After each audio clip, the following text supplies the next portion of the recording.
Δεν είναι δυνατόν να απαντηθούν τα ερωτήματα που έγιναν παρά μόνο, και αυτό είναι αμφιβόλο τίθεται, με μία σειρά διατριβών ή με κύκλους διαλέξεων. Οπότε μην είμαστε τόσο φιλόδοξοι. Ακροθυγώς επιτρέψτε μου να αναφερθώ σε μερικά πράγματα. Καταρχήν, η σχέση μεταξύ θυμικού και ορθολογικού είναι ένα τεράστιο ζήτημα, πρόκληση. Δεν είναι της παρούσης να το αναλύσουμε.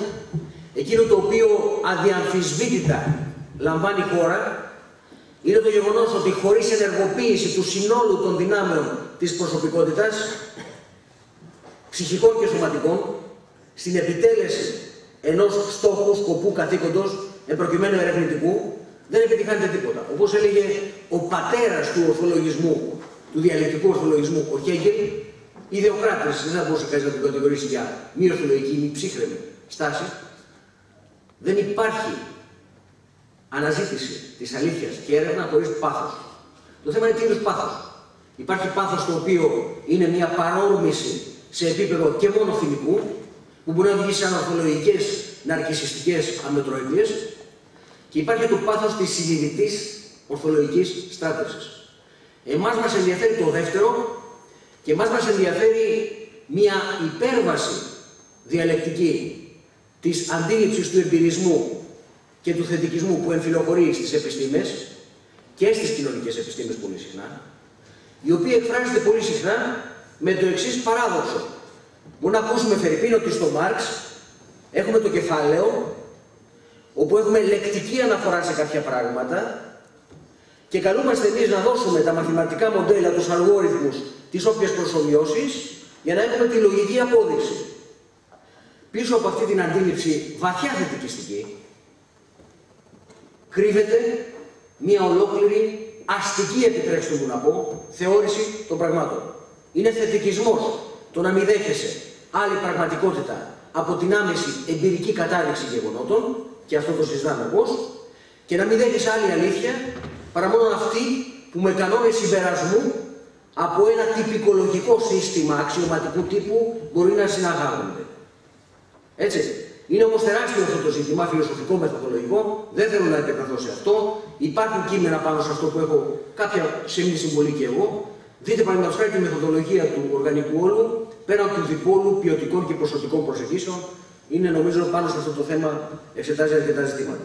Επιτρέψτε μου τώρα να σταθώ σε ένα άλλο ζήτημα, το οποίο είναι μείζον για το διακύβευμα της εποχής και της συγκυρίας, αλλά και για τη συγκρότηση του υποκειμένου, που ήταν σαν τροστή από πολλές ερωτήσεις ένα ερώτημα που ετίθετο. Η ηγεμονία, μάλλον κατά το πάρω από την ανάποδη, αλλαγές κοινωνικές, οικονομικές και πολιτικές γίνονται μέσω της συγκρότησης υποκειμένων, συλλογικών υποκειμένων.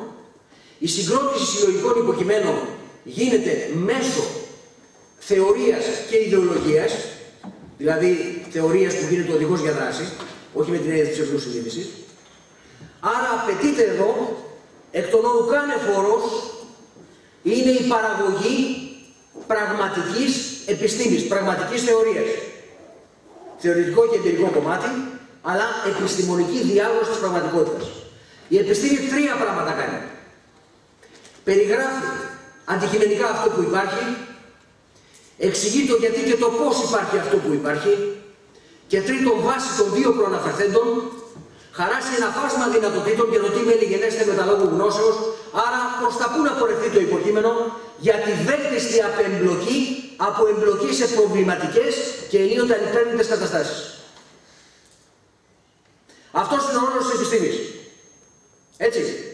Με αυτή την έννοια πρέπει να δούμε και το πρόβλημα του πώς μείζωνος σημασίας διακυβεύματα της εποχής και της συγκυρίας καταφέρνει η κυρίαρχη ιδεολογία, οι μηχανισμοί της, η προπαγάνδα της, οι μηχανισμοί εξαπάτησης μαζικής, να τα περιπλέκει με τέτοιο τρόπο να μην μπορούμε να ξετυλίξουμε το κουβάρι καν. Να θέσω ένα παράδειγμα. Οι αλλαγές σχετισμών δυνάμεων γίνονται με αλλαγές στον ηγεμονικό λόγο που αρθρώνουν συγκεκριμένα υποκείμενα, και χωρίς να είναι επιστημονικός δεν μπορεί να συγκροτήσει επαναστατική προοπτική για την ανθρωπότητα αυτός ο ηγεμονικός λόγος. Έτσι. Δεν αρκεί ένα σύνθημα, δεν αρκεί το πάθος, δεν αρκούν οι όρκοι πίστη στο προλεταριάτο στην Παγκόσμια Επανάσταση. Όλα αυτά είναι μπουρδες αν δεν θεμελιώνονται πάνω στη σαφή διάγνωση των βασικών λειτουργιών που είπα της επιστήμης. Έτσι. Ένα λοιπόν ηγεμονικός λόγος, ένα δεύτερο λόγος ο οποίος από ηγεμονικός θα δημιουργήσει αλλαγές στις συνειδήσεις, άρα στη στάση ζωής, στις συμπεριφορές, στη δράση των ανθρώπων, συλλογική συγκρότηση των ανθρώπων, ούτως ώστε να μετερμηνευτεί σε αλλαγή συσχετισμού δυνάμεων. Για να δούμε τι γίνεται με την Ευρωπαϊκή Ένωση και τα ιδεολογήματά της. Όχι χωρίς την ενοχή σημαντικής μερίδας της αριστεράς, είχαμε μια φοβερή ιδεολογική μετάλλαξη, η οποία θα τη σκιαγραφίσω εντάχει για την οικονομία του χρόνου. Τάχιστα. Ξεκινήσαμε λοιπόν από την αντίληψη ότι υπάρχουν έθνη και υπάρχουν ιδεολογίες περί των εθνών. Οι ιδεολογίες περί των εθνών κλιμακώνονται. Υπάρχει εθνικισμός, υπάρχει σοβινισμός, υπάρχει φιλετισμός, ρατσισμός, υπάρχει φασισμός. Κλιμάκωση είναι αυτή. Ο εθνικισμός που έπαιξε προοδευτικό ρόλο στη συγκρότηση εθνών κρατών και στην πάλη κατά των καταλήπων της φεουδαρχίας, ήταν ένα πολύ προοδευτικό κίνημα του αστισμού στην ανωδική φάση της αστικής τάξης που έπαιξε ρόλο και το προλεταριάτο του και η εργατική τάξη. Έτσι. Ο σοβινισμός άρχισε να εμφανίζεται ως μετάλλαξη του εθνικισμού όταν εδραιώθηκε στην εξουσιαστική τάξη και ετίθετο ζήτημα μεγαλοκρατικής επιβολής με ιδεολογία ενός εθνούς υπεράνω άλλων εθνών. Να κατακυριαρχήσει ένα έθνος με ένα μεγαλοκρατικό σοβινισμό έναντι των άλλων εθνών. Από τον στρατιώτη του Ναπολεόντιου πολέμου, τον Σοβίν, ο οποίος έγραφε αντίστοιχα πύρινα γράμματα και άρθρα για την ανωτερότητα του γαλλικού έθνους που θα καθυποτάξει τους λαούς και θα δώσει τον δρόμο της ανθρωπότητας. Ο φιλετικός ρατσισμός προσπαθεί και βιολογικά να τεκμηριώσει αυτό το πράγμα. Ο φασισμός, δεν θα επεκταθώ, θεωρώ ότι γνωρίζουμε τι ακριβώς είναι. Στον αντίποδα αυτής της εθνοκεντρικής ιδεολογίας κοσμοαντίληψης, ο αστισμός προβάλλει τον κοσμοπολιτισμό. Ο κοσμοπολιτισμός είναι η έκφραση των πιο επιθετικών κύκλων της εξωτερικής και παγκόσμιας δραστηριότητας του κεφαλαίου. Είναι, αν θέλετε, η ιδεολογία του υπεριαλισμού, η ιδεολογία του αστισμού και στο σύγχρονο στάδιο του υπεριαλισμού, που εκφράστηκε με την παγκοσμιοποίηση, με όλες αυτές τις αηδίες περί παγκόσμιου χωριού και αυτά που ξέρουν επίπεδου κόσμου κτλ. Έτσι. Τώρα, τι έκανε η αριστερά? Ορισμένο είδος αριστεράς, επειδή θεώρησε πολύ μπας κλάς και μπανάλ τον προλεταριακό διεθνισμό σε συγκεκριμένη εποχή, άρχισε σιγά σιγά, παράλληλα με τις αναζητήσεις σοσιαλισμού με ανθρώπινο πρόσωπο, να αναζητά άλλου τύπου παντρέματα ευρωκεντρικού χαρακτήρα και μιλάω για την παράδοση του ευρωκομμουνισμού. Η παράδοση του ευρωκομμουνισμού σιγά σιγά διορίστησε από την αναζήτηση σοσιαλισμού με ανθρώπινο πρόσωπο σε αναζήτηση καπιταλισμού με ανθρώπινο πρόσωπο. Και με αντίστοιχη υποκατάσταση του διεθνισμού, δηλαδή της ιδεολογίας και της προοπτικής ενοποίησης της ανθρωπότητας σε κομμουνιστική βάση με απάλληψη κάθε μορφής εκμετάλλευσης, οδηγήθηκε στην υιοθέτηση του ευρωπαϊκού κοσμοπολιτισμού, ενός ευρωκεντρικού αστικού δόγματος, επιθετικού μάλιστα χαρακτήρα, και υποκατέστησε τον διεθνισμό με αυτό το πράγμα.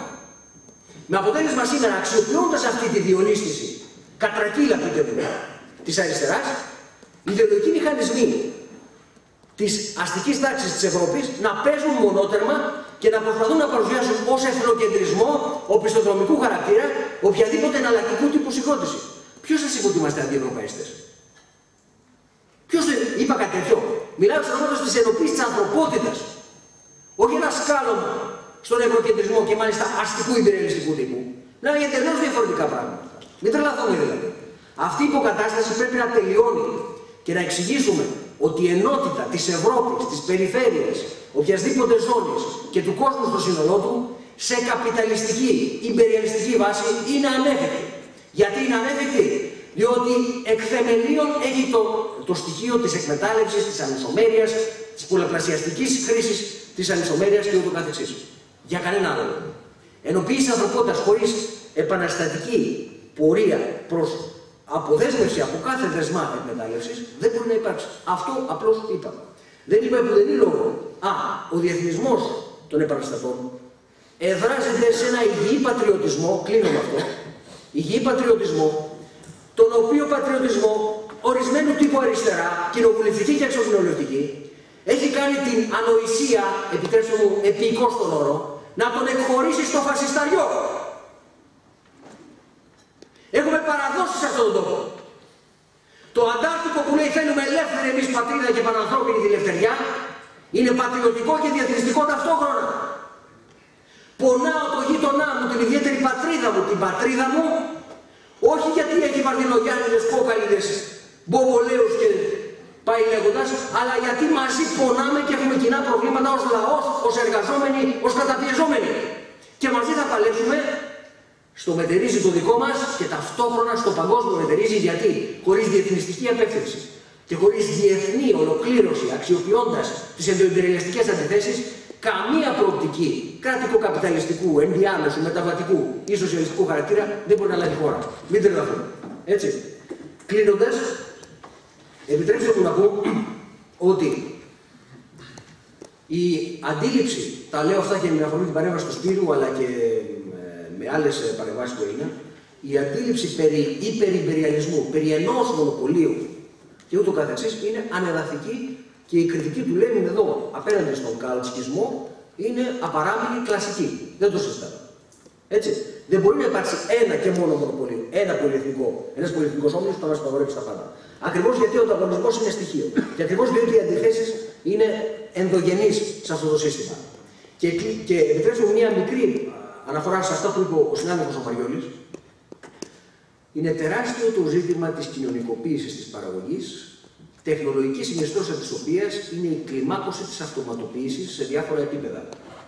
Αυτό το αναλύω στο εκδόση του βιβλίου μου, το έχω αναλύσει και σε μερικά κείμενά μου για την αυτοματοποίηση και την ανάπτυξη της επιστήμης και της τεχνολογίας. Δεν μπορώ να το κάνω εδώ. Απλώς αναφέρω ότι αυτό το παράδειγμα στο οποίο αναφέρθηκε από το 1998 με τον Δημήτριεφ για την δυνατότητα αυτοματοποιημένης παραγωγής και κερδοφορίας, ναι, υπάρχει αυτή η δυνατότητα, όταν αξιοποιείται με όρους, δεν λέω της δικής μας θεώρησης, της λογικής ιστορίας, αλλά με όρους κλασικού λενινισμού, στα πλαίσια της ανισομέρειας του μονοπωλιακού κεφαλαίου, ορισμένο κεφάλαιο αξιοποιεί αυτοματοποιημένες διαδικασίες, είναι υπαρκτό, δεν είναι θεωρητικό. Στην Ιαπωνία υπήρχε από το 70 εργοστάσιο παραγωγής φερμουάρ, νομίζω, που δεν υπήρχε ένα άτομο που το λειτουργούσε. Ένα άτομο. Εντάσσει στην τροχιά της ισόρευσης τέτοιου είδους παραγωγικές διαδικασίες, αντλώντας μονοπωλιακά υπερκέρδη. Αλλά μονοπωλιακά υπερκέρδη μπορείς να αντλήσεις όταν υπάρχει παραγωγή υπεραξίας. Και παραγωγή υπεραξίας χωρίς ζωντανή εργασία, εντασσόμενη οργανικά στην παραγωγή αξιών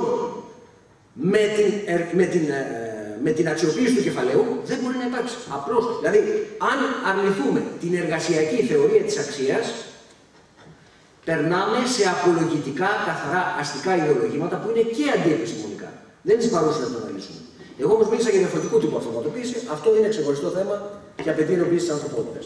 Και απαιτεί τελικά την ενεργοποίηση με τον βέλτιστο τρόπο, όχι πλούτου, και λέω στις κυρίες στην παρέμβαση μια μικρή αναφορά. Διότι τι είναι πλούτος? Είναι άλλο πράγμα ο πλούτος ως συσσόρευση αγαθών ή καθολικού συνδυνάμου της αξίας χρήματος, και εντελώς διαφορετικός πλούτος η ολόκληρη ανάπτυξη των δημιουργικών δυνατοτήτων ενός εκάστου των ατόμων, ολόκληρα αναπτυσσομένων προσωπικότητων της κοινωνίας μας, ως όρος ανάπτυξης της κοινωνίας. Αυτό είναι το ιδεώδες της ενοποιημένης ανθρωπότητας. Ο πρώτος θεμελιωτής του είναι ο Μάρξ. Μιλάμε για τον κομμουνισμό. Ευχαριστώ.